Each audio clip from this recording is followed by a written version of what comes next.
রাজধানীর বিভিন্ন বাজার ঘুরে দেখা গেছে সবজির দামে বড় পরিবর্তন নেই। বিক্রেতারা বলছেন ক্রেতা কম থাকায় সবজির বাজার তুলনামূলকভাবে স্থিতিশীল রয়েছে। কিছু কিছু সবজি গত সপ্তাহের তুলনায় কমেও বিক্রি হচ্ছে।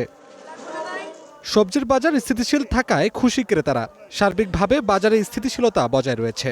গত সপ্তাহের তুলনায় বাজার ম্যাক্সিমাম স্বাভাবিক আর কি। এত চড়া দাম নাই কোনো পণ্যের। এটা তো কারণ বাজার তো আরো কম থাকার কথা। কারণ বাজারে যদি এই দাম হয় তাহলে মহল্লার ভিতরে ছোটখাটো বাজারে আরো দাম বেশি হওয়ার কথা। মুরগির বাজার একটু আগের চেয়ে একটু বেশি, মানে অন্য চাহিদা একটু বেশি, মানে সবজির বাজার আগের চেয়ে অনেক কম। বিক্রেতারা বলছেন সিজন হওয়ায় সবজির সরবরাহ ভালো, তাই দামও তুলনামূলক কম। মাল নিয়ন্ত্রণে আছে, মালের দাম বাড়তি নাই। এখন মাল আমদামি বেশি। নির্বাচনের প্রায় 15-20 দিন আগে থেকেই চলে গেছে বাড়ি গ্রামে, এই কারণে কাস্টমার কম, এই বাজারে কম দেখতেছি। তবে বিপরীত চিত্র মুরগির বাজারে।